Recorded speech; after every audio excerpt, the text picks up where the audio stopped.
Bueno, vamos a empezar con meningitis.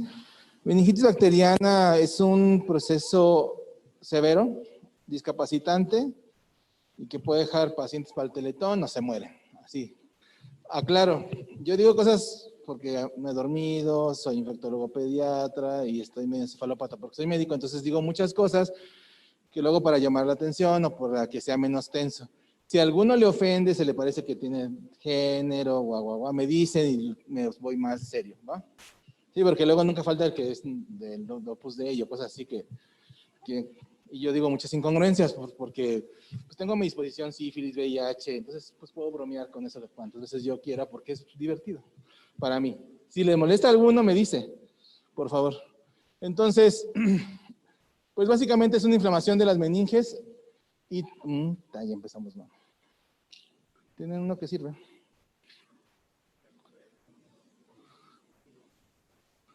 ¿No?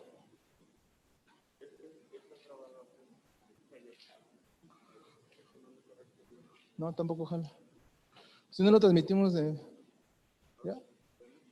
Vaya. Entonces, básicamente es una infección de las meninges y de todo lo que recubre el cerebro y aquí se presenta a cualquier edad.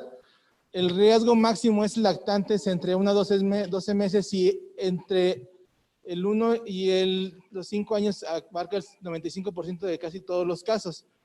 Esta tabla se tienen que acordar muy bien porque de aquí basa todo el tratamiento. Ustedes saben que en pediatría la gran diferencia que tenemos con los adultos es que nosotros vemos grupos de edad. No es lo mismo el recién nacido, el lactante menor, el lactante mayor, el escolar y el adolescente, ni el inmunocomprometido, que es como mi vecina, cualquier cosa le da. Entonces ahí tienen que tener bien clara esa situación, porque si ustedes no recuerdan esto, no van a entender por qué el tratamiento. Si ya vieron sepsis neonatal, van a recordar que estos son los agentes de sepsis neonatal. ¿De dónde vienen esos agentes? ¿De qué parte? ¿De dónde los agarra el niño? Pues de la región urogenital de la mamá. Yo le digo de otra forma, pero no lo voy a decir por respeto a ustedes. Pero pues básicamente el Streptococcus galactiae, la E. coli, la listeria, la Klebsiella y los enterobacterios son pues, del tracto urogenital de la mamá. Y pues básicamente los adquieren a través del paso del canal del parto o por contaminación ascendente. Entonces, este periodo neonatal hasta el mes de edad está muy bien definido por estas bacterias. Acuérdense que en sepsis neonatal tardía, parte del abordaje de sepsis neonatal tardía es hacer una punción lumbar para descartar una neuroinfección, porque una neuroinfección es pues una sospecha muy alta de sepsis neonatal tardía. Entonces, si ustedes recuerdan esto, no les va a generar problema el tratamiento. En el periodo gris, ¿qué es el periodo gris? No es este periodo que están preparando el examen, no, o sea, no, hay más. El periodo gris comparten toda la epidemiología del recién nacido y la epidemiología del mayor, ¿sí? Aquí hay otro que juega un papel importante, que es en neumonía, que van a ver cuando ven neumonía, la clamidofilia, clamidia trachomatis, que ese es el periodo gris, el niño que empieza con tos, que tiene conjuntivitis y tos y polipnea y desatura, que lleva de las 3 semanas a las 3 semanas de las 3 semanas a los 3 meses. Aquí es donde entra esta bacteria. No es tan común que dé meningitis, pero sí puede ser una causa. Pasado ese tiempo, entonces está neumococo, que es el principal agente de meningitis. Le seguirá meningococo y hemófilos influenza tipo B, que ya por la vacuna afortunadamente ya se erradicó. Bueno, no se ha erradicado, todavía hay casos. De hecho, recuerden que todo lo que hacemos del esteroide se hace en base a las experiencias que se tuvo con las meningitis que se tenían por hemófilos influenza tipo B, porque acuérdense que esas meningitis eran muy invasivas y generaban mucho, ¿cómo se llama? Generaban mucha inflamación y por eso se inició el esteroide por la disminución de la pérdida auditiva. Ya el inmunocomprometido, pues lo que quiere puede llegar y hacer un problema inmunocomprometido. Yo he tenido pacientes que regalaron una tortuguita y llegó por una infección diseminada por salmonela y nos dimos cuenta que tenía leucemia. O sea, como que, acuérdense que las tortugas portan salmonela. Por eso los anfibios y yo no somos cuates. Entonces, ahora, del tratamiento, si ustedes recuerdan del tratamiento, ¿cuál es el tratamiento de una sepsis neonatal temprana? Pues ampiamica. ¿Por qué? Porque ampi cubre listeria y amicacina cubre algunos gram negativos sensibles. ¿Sí? Si yo llego con una sepsis tardía, mi tratamiento sería, ¿cuál sería? Cefota ampi o cefota banco. Con cefotaxima cubro ya Klebsiella y Klebsiella y E. coli, y con ampicilina pues cubro Listeria monocitógenes. ¿Por qué cefotaxima y no ceftriaxona? ¿Por qué?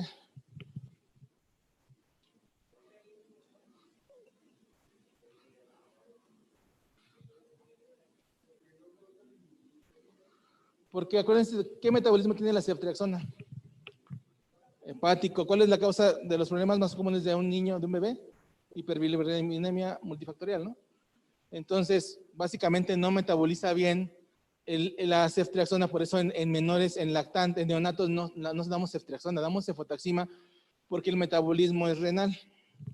¿Qué diferencias tienen? Son las dos cefalosporinas de tercera generación, una se da cada 2, la otra se da cada 8 horas, pero fuera de eso no tienen mayor diferencia esas cefalosporinas, en base a cobertura están bien cubiertos.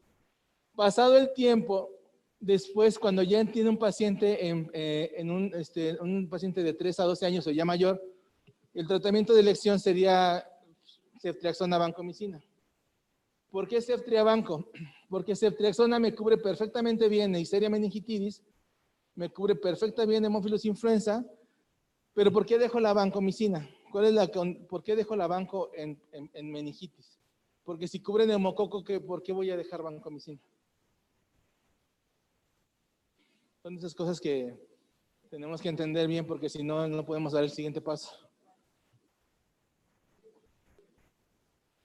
Bueno, metacilina resistente al staph. Acuérdense que la resistencia a neumococo es por proteínas fijadoras de penicilina, ¿sí? Es como tener un albañil en arbolitos que van a construir su casa y tener un albañil que va a construir su casa a lo mejor en un lugar, por ejemplo, en Ciudad Valles, no sé qué usen, bueno, es que Valles está así, no feo, pero por ejemplo en una comunidad de Valles, que ni barras hay. ¿Por qué? Porque acuérdense que el neumococo para defenderse hace la pared más amplia. Entonces, por eso el neumococo no le sirven los inhibidores de beta-lactamasa como el clavulanato. Entonces, si ustedes recuerdan eso, entenderán por qué se dividen los neumococos en sensible, intermedio y resistente a penicilina, y por qué es que en neumonías se usa incrementar la dosis de penicilina para barrer esa pared. Entonces, en neumonías se hacía que, por ejemplo, el tratamiento inicial en niños era penicilina gesódica benzatínica, gesódica cristalina, perdón, y se daba, por ejemplo, a 100,000 por kilo, y ya después, si no mejoraba el paciente, se subía a 300,000. Pero lo que pasaba es de que los pediatras, bueno, muchos médicos decían, no, Penny no les funcionaba a 100,000 y se lo brincaban a ceftriaxona, cefalosporina de tercera generación. Entonces, lo que se recomendó a veces es incrementar la dosis para poder barrer la pared. Entonces, se estima que más o menos un 70% sean sensibles intermedios a penicilina. Pero estamos hablando de una neuroinfección, no estamos hablando de una, bueno, aunque una neumonía es una infección severa, pero no estamos hablando de una neumonía leve que le puedo dar pena y ver qué pasa, ¿no? Aquí lo dejo sonso o se muere. ¿Sí? Entonces, yo entiendo que muchos podemos sobrevivir con cierto IQ y llegar a ser hasta neurólogos pediatras, infectólogos pediatras, pero no todos tenemos esa virtud. Hay gente que pues, realmente necesita otras situaciones, ¿no? Entonces, si yo tengo documentado que la sensibilidad del ceftriaxona neumococo está como entre un 80 y 85%, ¿qué hago con ese otro 15%? ¿Me espero a ver qué pasa? Por eso en las guías dice donde hay pacientes donde hay alta resistencia a neumococo. Se espera que entre un 5 y 10, ese 5 y 10% sea sensible a vancomicina. Entonces, yo dejo ceftriabanco por neumococo. Yo nunca dejo ceftriabanco por meningococo. Luego llegan alguno que otro vivo y me dice, pues por el staph. Le digo, sí, pero ¿cuál es la proporción de staph que tienes en meningitis? No justifica. Justifica bien que yo cubro perfectamente con la ceftriaxona un 80% de los neumococos, 85%, y el resto que pudiera ser resistente lo cubro con vancomicina, ¿sale? y penetra bien el sistema nervioso central. Sí, hay muchos que no les gusta porque tienen los niveles muy variables, pero esa es la causa de por qué usamos ese antibiótico, porque si no, vamos a generar, si le pregunta viene, paciente donde está bien documentada sensibilidad, alta sensibilidad a penicilina, pues entonces el tratamiento sería solamente ceftriaxona. Yo no tendría por qué darle vancomicina porque así viene la guía de práctica clínica. Pero si dice tratamiento estándar o convencional es ceftriabanco. Ahí hay una tabla que les pongo de la guía, pero sí necesito que no sé si me expliqué bien en este punto, porque si no, no vamos a poder avanzar. ¿Sale? Sí, todos, mis ejemplos son muy coloquiales, pero es que uno a veces habla con gente y se le olvida que trata con desde un albañil hasta una persona que sí estudió, y luego les decimos, no, es que su papá tiene una neumonía y creemos que tiene una alta resistencia a penicilina. Ah, sí, sobre sí, ¿eso qué? Entonces, pues, tiene una alta posibilidad de tener una resistencia a beta-lactamasas de bla, bla, bla. Entonces, háganselo fácil, digieranlo sencillo, porque si no, esto se los va a consumir. Les insistía yo que los inmunocomprometidos, pues obviamente si es una pseudomonas, ahí sería cefepime, dependiendo de la resistencia, meropenem, piperatazo. Staphylococcus, pues básicamente sería, ahí sí es un MERSA, y ahí pues igual también se iniciaría el vancomicina. Staphylococcus epidermidis, acuérdense que el 80% pueden ser resistentes sensibles a resistencia a meticilina, pues aquí también sería banco. Salmonella igual ceftriaxona y listeria ampicilina dosis altas, ¿sale? Sí, porque si les viene un problema que un paciente está con banco ceftriaxona y que les tienen cultivo positivo a listeria, ¿cuál sería su paso más lógico? Pues AMPI, ¿no? Entonces ahí básicamente sería la situación. Entonces esta tabla viene lo que les comenté ahorita en un cuadro bien bonito del Pediatric Review, donde vienen cómo están las características por mes y por edad. Entonces ustedes vean cómo van cambiando. Aquí en Estados Unidos recuerden que ellos tienen más meningococo en adolescentes dependiendo de la región donde estén en Estados Unidos, pero en México, excepto por el norte, seguimos siendo neumococo la causa más frecuente. Entonces aquí están nuestros villanos, que es neumococo, que es un diplococo gran positivo, meningococo, que es un coco gran negativo, y los bacilos gram negativos de Haemophilus influenza. Recuerden que Haemophilus influenza tipo B no es la causa más común por la vacuna. Ahora, si les ponen en el examen que es un paciente que viene por una neumonía adquirida en la comunidad y que no tiene vacunas, ¿cuál es el esquema ideal?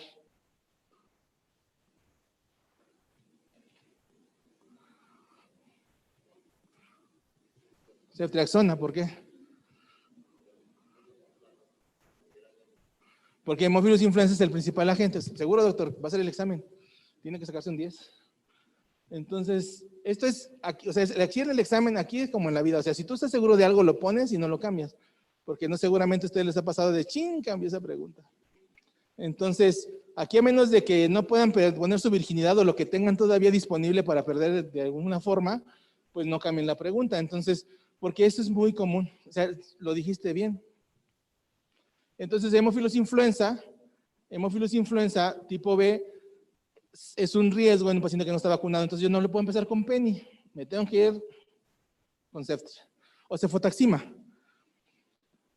Entonces, ¿de dónde voy a adquirir la meningitis? Pues básicamente va a ser a través de una diseminación hematógena de un lugar donde pues no tengo contenido, como una sepsis, una infección respiratoria, por una contigüidad adyacente a alguna estructura como una celitis priorbitaria maltratada, una sinusitis, una otitis media, o por una entrada directa que puede haber sido a través de una fractura de la base del cráneo, una fístula de líquido cefalorraquídeo o un mielomeningocele roto, o cirugías del sistema nervioso central que puedan generar una fístula. Y eso también les puede generar cierta confusión, porque sí, eso también les puede dar también como la idea de por qué está pasando las cosas.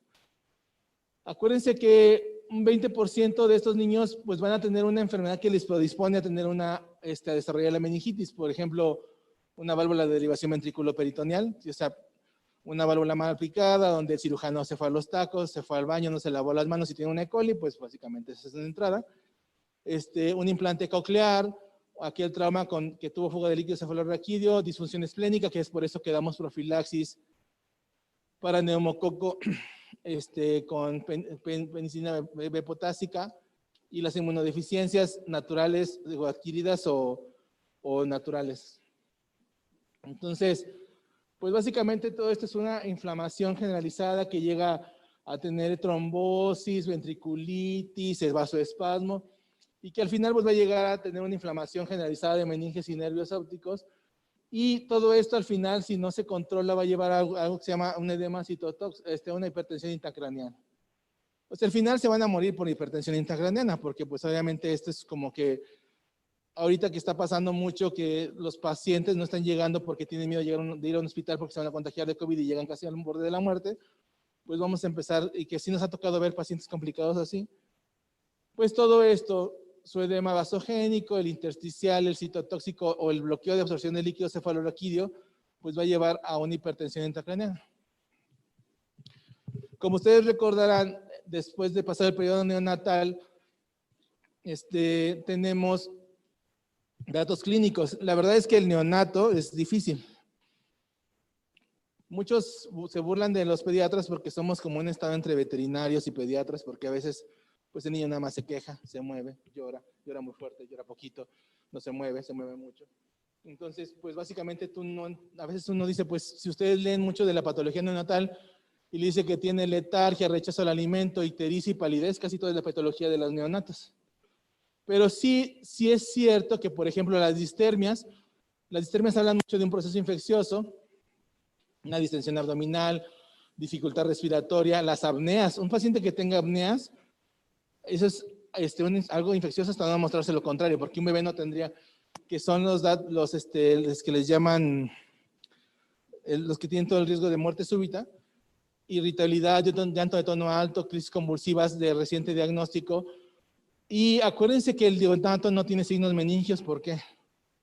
De hecho, es una de las justificaciones porque yo podría no hacerle una tomografía a un neonato para puncionarlo, ¿por qué?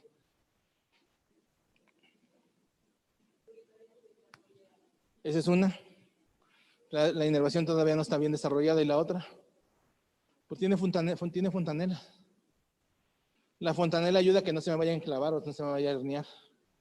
Entonces, cuando se van a dar cuenta, por ejemplo, que los neonatos dicen, sepsis neonatal tardía, algunos, punción lumbar, llegan y lo puncionan en friega, hasta con unas agujas amarillas muy feas, y ya lo puncionan y todo como si nada pasara. Entonces, ese es uno de los datos por qué al neonato, por la fontanela y porque la nervatura. Entonces, luego llegan, es que doctor, parece una meningitis, el niño está como zombie o está extremadamente irritable, no se consuela. Puede ser una meningitis, pero no trae signos meningios, pues está bien, o sea, al final, pues si no trae, bueno, si ya trae signos meningios, preocúpate porque ya está casi como para partir mañana, pero sí no es algo que va a tener el neonato. Después del periodo neonatal, pues dependiendo del síndrome que tengamos, que se presente, vamos a tener alguna sintomatología, por ejemplo, del síndrome infeccioso, de los datos de hipertensión intracraneana, signos meningios o signos de focalización.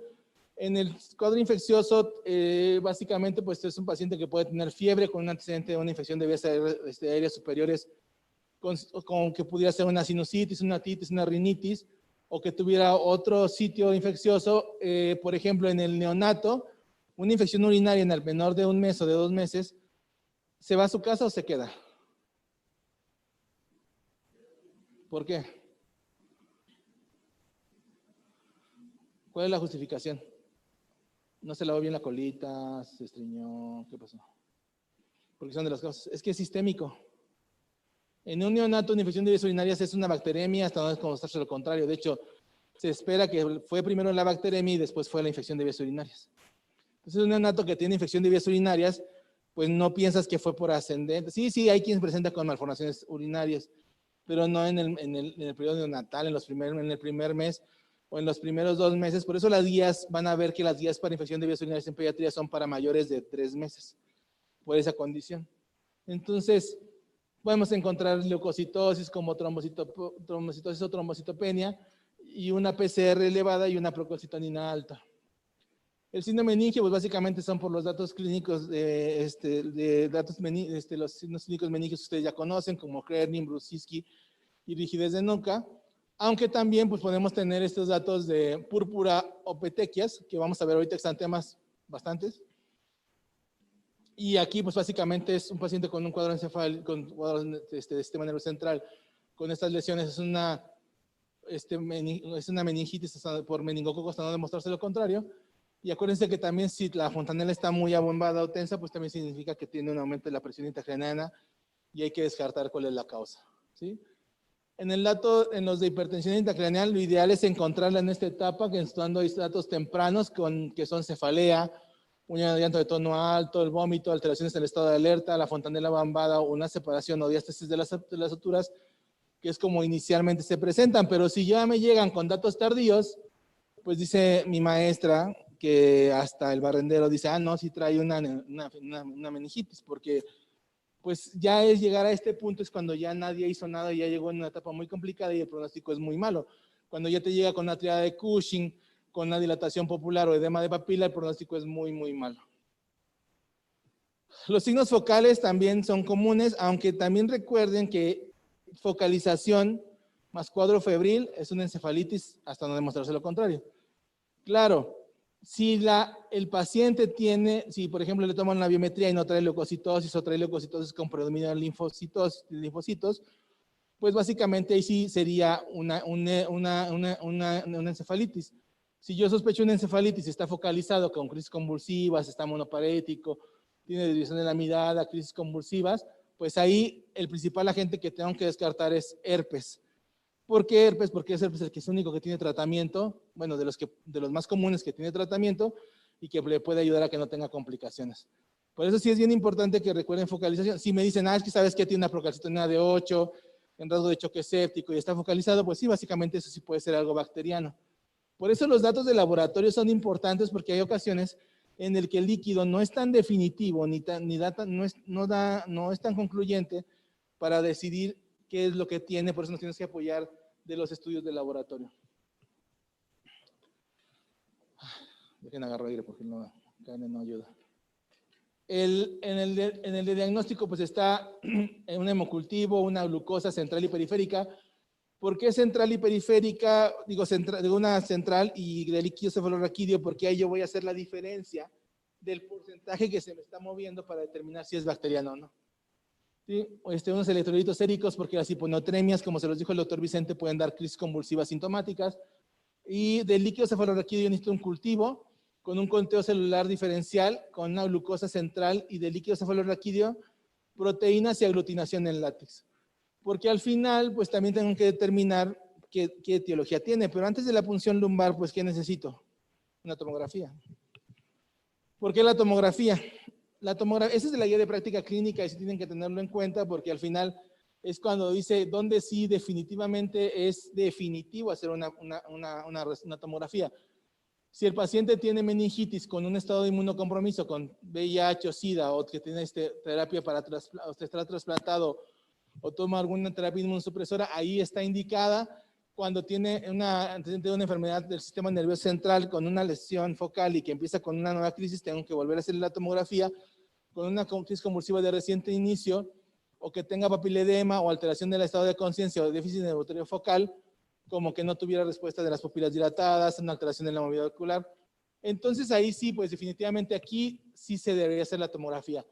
Lo que sí es que ellos lo recomiendan en aquellos pacientes con una meningitis aguda bacteriana con sospecha de complicaciones como isquemia, infarto, absceso cerebral, empiema subdural, trombosis del seno venoso, hidrocefalia y ventriculitis. La verdad es que, pues básicamente tener un paciente así es que es un paciente que ya llega complejo. Lo cierto es que lo que hacemos en la práctica diaria es que a todo el que voy a funcionar con meningitis le hacemos una tomografía, pero para fines de su examen estas son las indicaciones. También hay otras indicaciones precisas. Digo, hay unas contraindicaciones donde yo no puedo hacer la punción lumbar.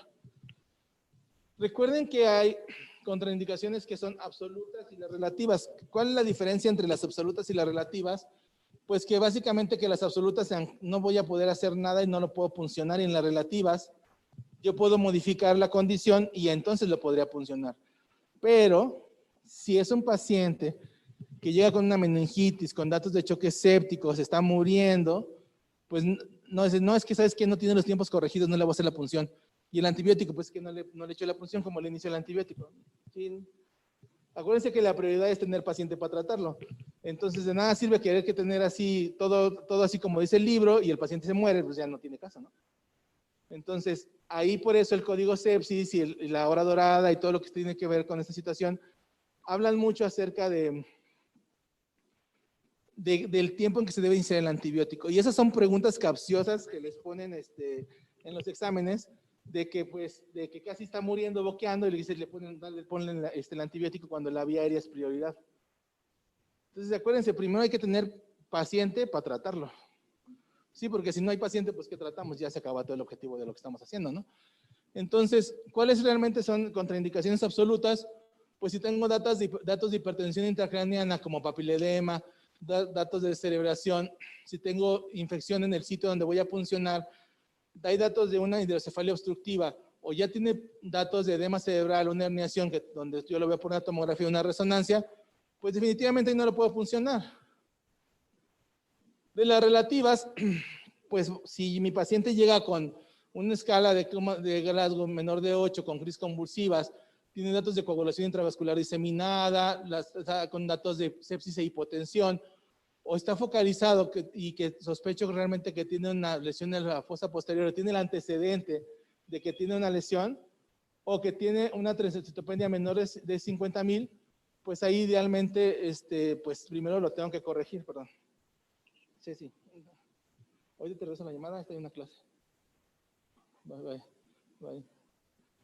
Si no, no me va a dejar de matar. Entonces,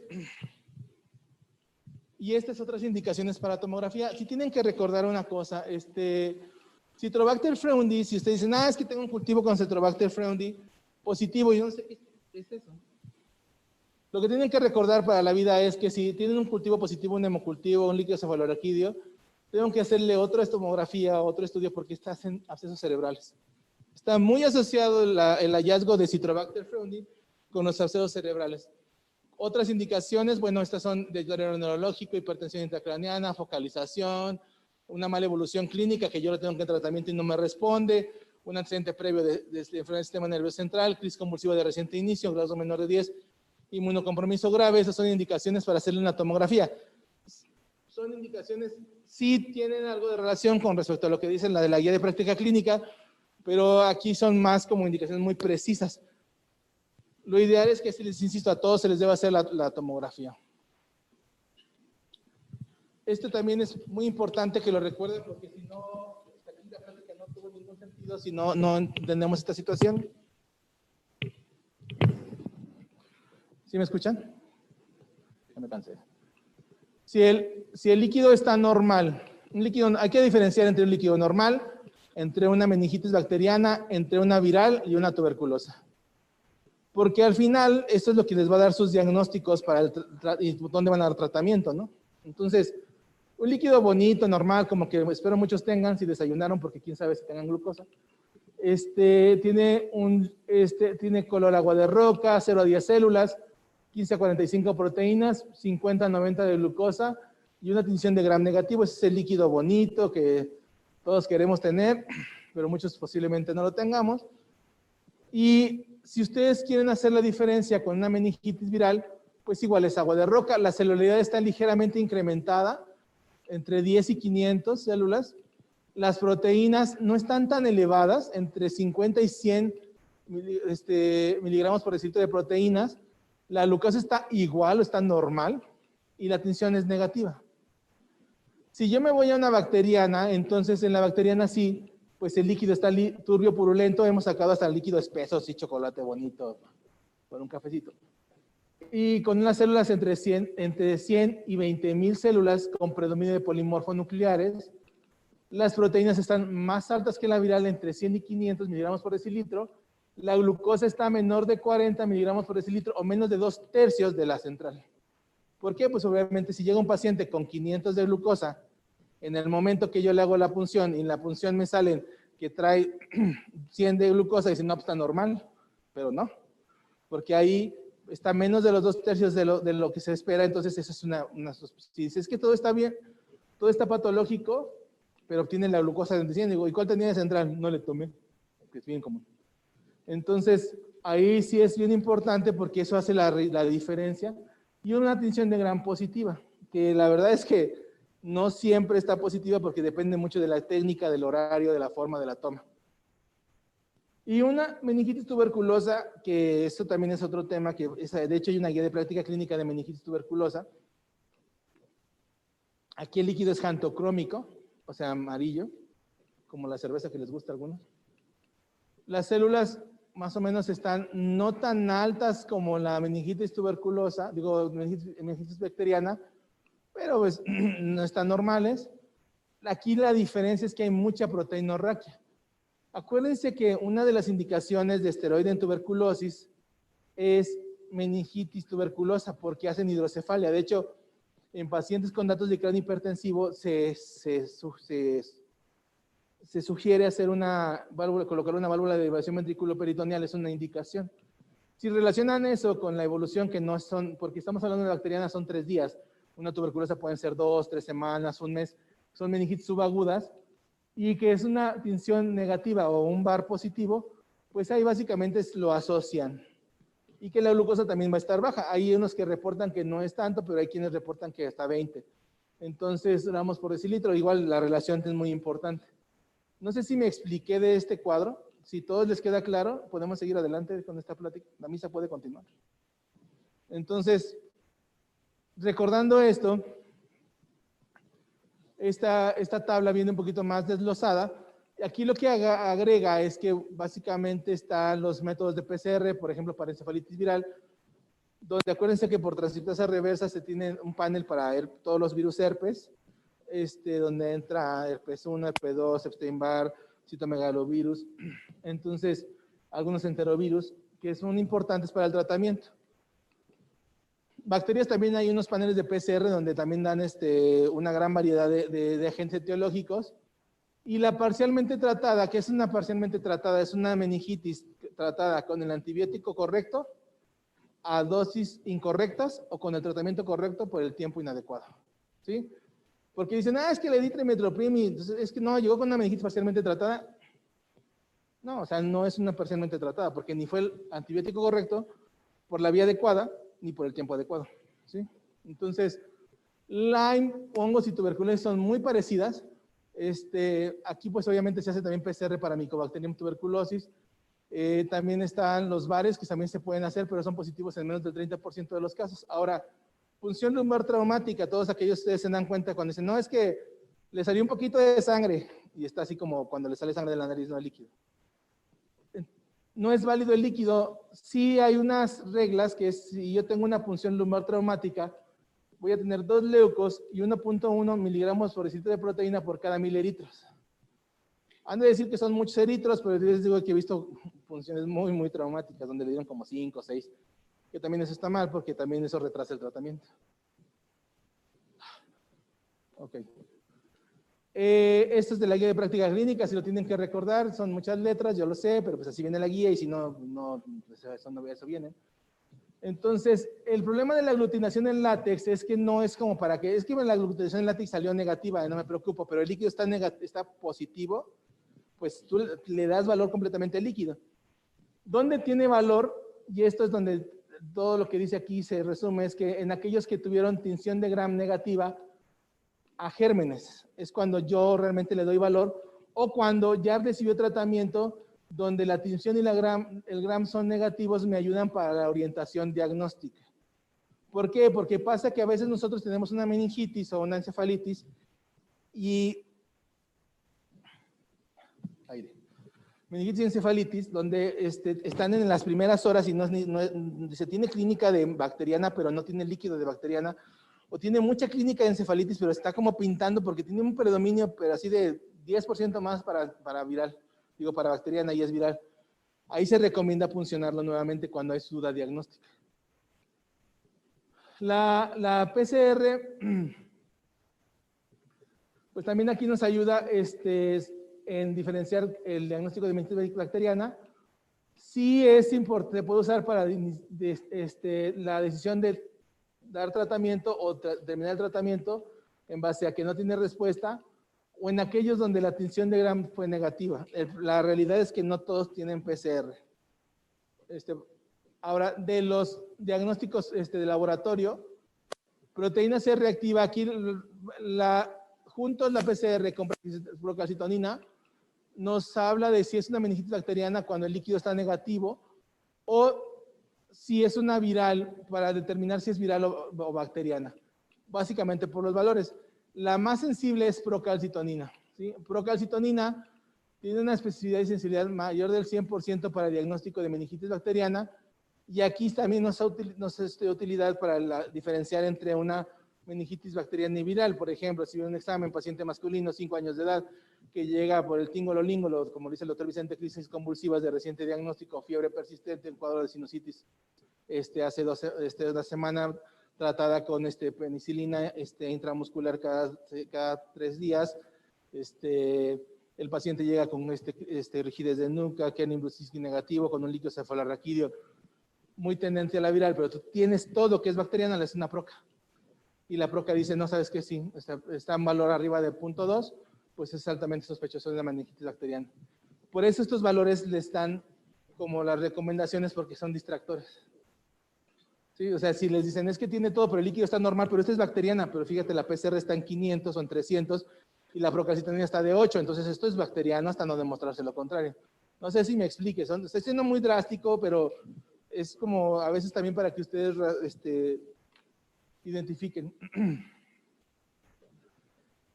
Técnicamente, si un paciente te responde al antibiótico y lo ves en 48 horas, ya no requieres una nueva función, eso sí, excepto gram negativos. Los gram negativos sí requieren una nueva punción, porque al final tienes que ver, porque hay mucho riesgo de BLES. ¿Qué es una BLES? En cristiano, si quieren, para que no batallen. ¿Pero qué significa una beta-lactamasa de efecto entendido? Así como, yo le voy a explicar al joven que no estudia medicina. Bueno, sí estudiaste, pero no sé. ¿Cómo le explico qué es una BLE? Sí, pero sí en cristiano, así como para la vida diaria. Pero para usarlo mañana en algo pues que son resistentes a todas las cefalosporinas de primera o cuarta generación. Entonces, así, sencillo y fácil, ¿no? Entonces, si yo tengo que es una BLE,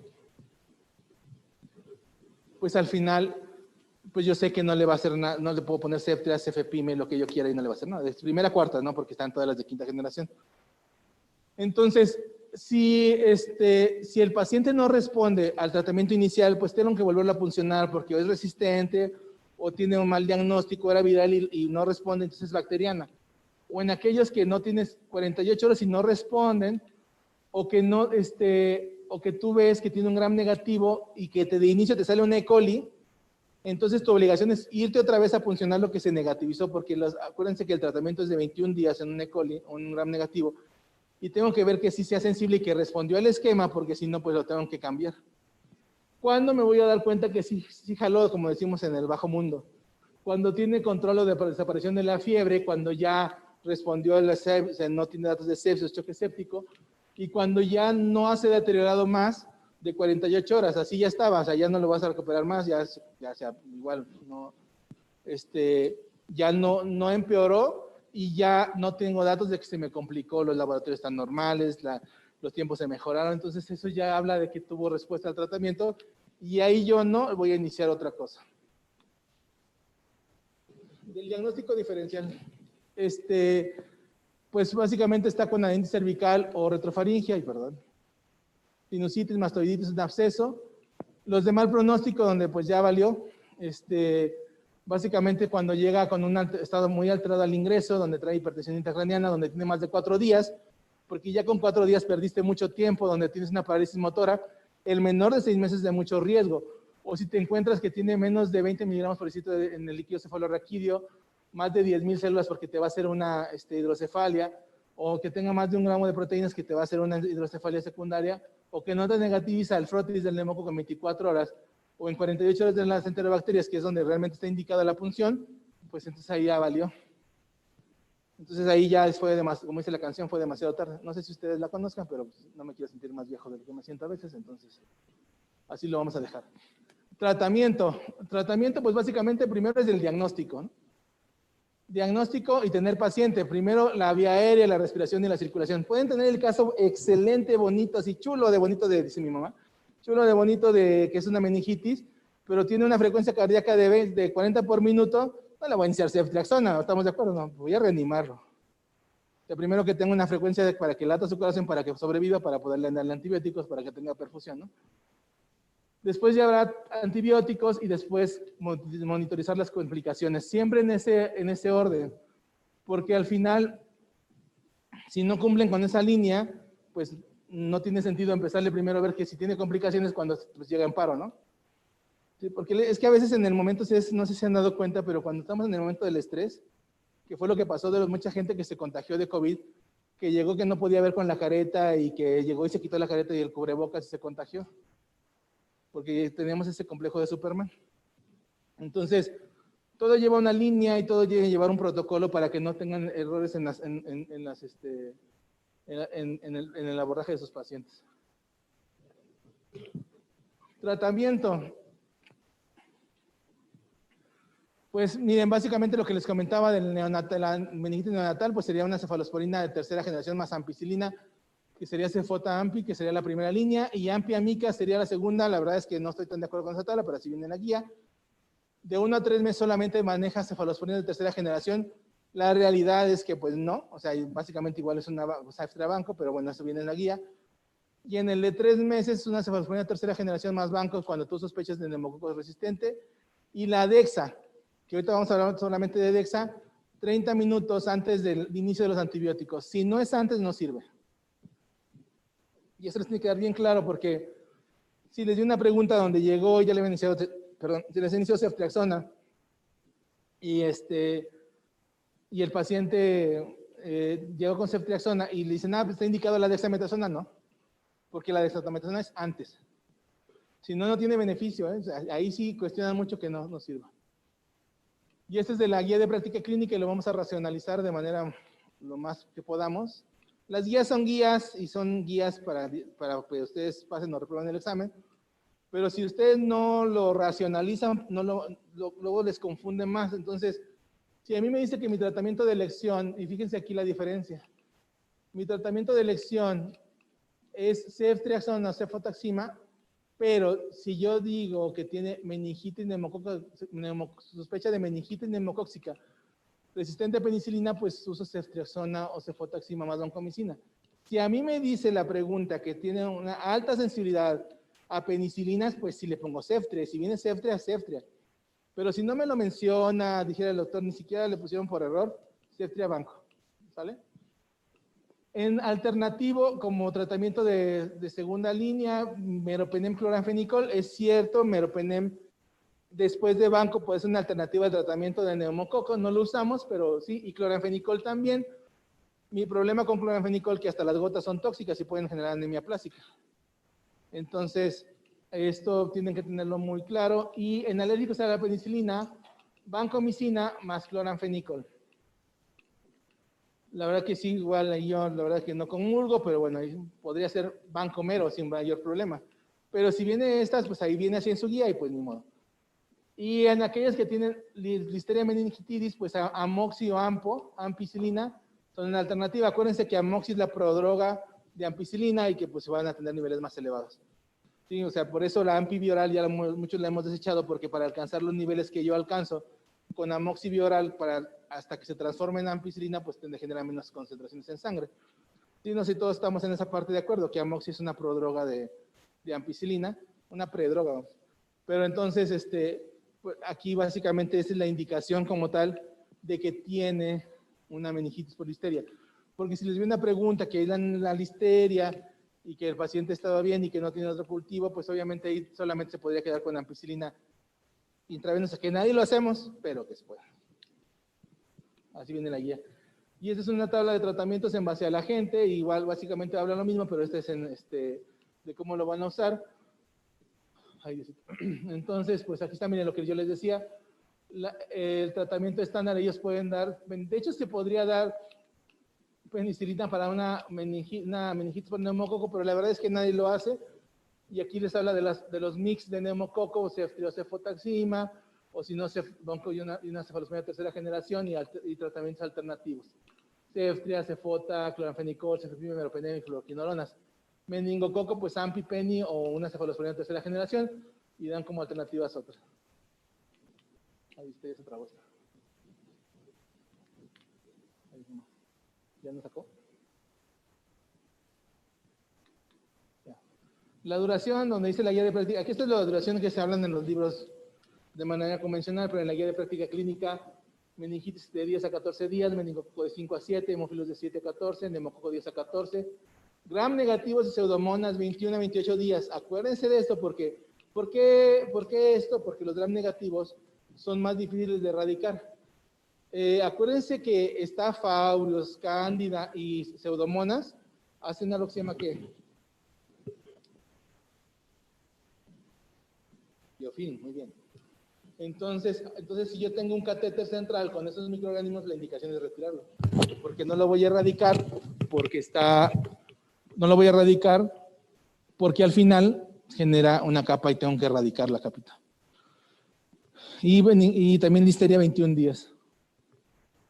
Dexa, entonces aquí lo que se recomienda en aquellos que tienen meningitis o sospecha es cada 6 horas durante 2 a 4 días, 10 a 20 minutos antes de manera conjunta con la primera dosis de antimicrobiano. Esa es la indicación como tal. Nada de que ya se me olvidó y no se lo puse, no, así es la indicación, así resta en la guía. Si yo tengo datos en pacientes con meningitis neumocóxica o es altamente resistente a penicilina cefalosporinas, yo tengo que dar dexametasona. Y eso también puede ser una pregunta en el examen, porque habla de resistencias. El tratamiento, entonces, que les diría en un lugar donde hay alta resistencia de neumococo, pues sería banco, ceftriaxona ¿cómo se llama? Y dexametasona, incluso podría ser con rifampicina, ¿sí? Porque aquí también les dicen que si tienen si ustedes tienen una sospecha y ya dan dexametasona, tienen que agregar rifampicina o la combinación de banco más cefalosporina de tercera generación en lo que ven la sensibilidad en micro, ¿sí? Y ya no, si ya le dieron antibiótico, pues ya no está demostrado que sea útil. El fundamento de usar dexametasona es evitar la pérdida auditiva que se tiene con estos microorganismos. Complicaciones, pues las que quieran, desde choque séptico, desequilibrio y presión intracraneana. Las que son inmediatas, pues una ventriculitis que puedan tener una hidrocefalia que requiere una válvula de derivación, oclusión de seno venoso o diabetes insípida. Esta va a ser pregunta de su examen y espero que lo revisen cuando vean meningitis de adultos. Pues que básicamente a quién le vaya a dar la profilaxis, porque luego si no se han dado cuenta, les dan el meningococo en la sala de urgencias y hasta el que está barriendo quiere la profilaxis. Entonces, aquí básicamente sería aquellos contactos cercanos, independientemente de que estén o no vacunados, si tuvo un contacto cercano prolongado durante 7 días previos a la aparición de la enfermedad, o si fueron cercanos, pero que fueron expuestos transitoriamente al paciente. Por ejemplo, no falta el enfermo que lo besó cuando estaba a punto de morir, la reanimación boca a boca, yo no digo del familiar, sino digo de los médicos, reanimación boca a boca, que ya no lo usamos, básicamente ya no se hace, la intubación y la manipulación del tubo endotraqueal. Ellos son los de riesgo, ¿sí? Entonces, y esa pregunta les encanta, según yo tengo entendido, ¿cuáles son las indicaciones reales de una profilaxis? Ya me equivoqué otra vez. ¿Y cuál es el de primera elección? Rifa, 600 miligramos cada 2 horas por 2 días. Cipro, dosis única de 500 miligramos. Y aquel masoquista, pues una dosis de ceftriaxona de 250 a 1 gramo intramuscular, o en aquellos que son alérgicos a la esquinolona. De encefalitis viral, básicamente, pues es más común, con una incidencia de 11 a 100,000 personas por año. Es más común en hombres que en mujeres y también igual tiene un factor de predisponencia. En la infancia es más común porque tenemos más infecciones virales en la infancia. De hecho, es una de las causas por qué COVID no les da tan fuerte a los niños, ¿no? Porque tienen más exposición, por ejemplo, a otros coronavirus. Que hay otras condiciones, ¿no? Que sí tienen mucha IECA y lo que ustedes quieran, pero no es el objetivo de esta plática. Entonces, pueden ser hasta 17 casos por 100,000 niños. El más común, enterovirus. Enterovirus es el más común y eso tienen que darles bien claro. El que tiene tratamiento, pues obviamente herpes virus. Básicamente es un proceso inflamatorio de todo el sistema nervioso central y que incluye a las neuronas, a los vasos y a las glías. Y aquí, pues básicamente entra aquellos virus que pueden ser transmitidos por animales, no de los que bipedestan, sino de los otros, y por vectores, y porque también hay transmisión humano-humano. Entonces depende mucho del lugar donde están, de la epidemiología local. Por ejemplo, aquí ya vamos a empezar a ver en San Luis dengue, porque, bueno, ya estamos viendo dengue, ¿no? Desde el año pasado, pero vamos a empezar a tener más. A lo mejor ya después nos va a llegar Zika y chikungunya, que va a ver con la doctora Jocelyn más adelante. También está la encefalitis postinfecciosa o aguda diseminada, que es la MDA. Y aquí básicamente es un proceso después de la infección, no es agudo a la infección, que es diferente. También puede ser aquellos después de que se vacunaron, hasta 3 meses después de la inmunización. Y, perdón. Y es más común después de que se pone la triple viral.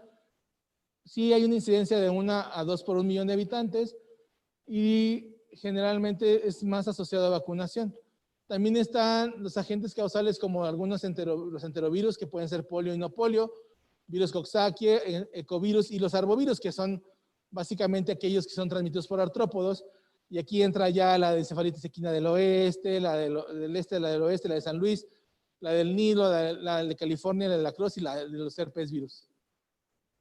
Hay otros virus, por ejemplo, acuérdense que herpes 6 da un cuadro de encefalitis subaguda que se llama Alicia en el País de las Maravillas, no sé si lo han escuchado, donde da macropsias y micropsias. Entonces, por eso se llama, que ahí es por herpes 6. Están también, bueno, varicela zoster, también sarampión, adenovirus inmunocomprometidos. Para influenza B y pues básicamente todo virus puede generar una encefalitis. De los enterovirus hay muchos serotipos, se calcula 60, es más o menos el 50-70% de los casos y aquí sí generalmente es en verano, se transmite por contacto, por respiratorio y fecal oral y herpes, que es el que tiene tratamiento, pues aquí es humano-humano, por ejemplo este es un herpes tipo 2, acuérdense que pues ustedes ya lo saben mucho mejor que yo, que de la cintura para abajo es herpes 2, de la cintura para arriba es herpes 1 y aquellos que tienen vicios o malas costumbres pues pueden tener herpes 2 en la boca. Entonces, la transmisión sería humano-humano, no estacional, el tipo 1 en adolescentes y adultos y el tipo 2 en neonatos. Aquí acuérdense que le gusta el lóbulo temporal y el frontal y ahí genera necrosis cortical, por eso llegan a tener estos datos de focalización. Se me trabó otra vez.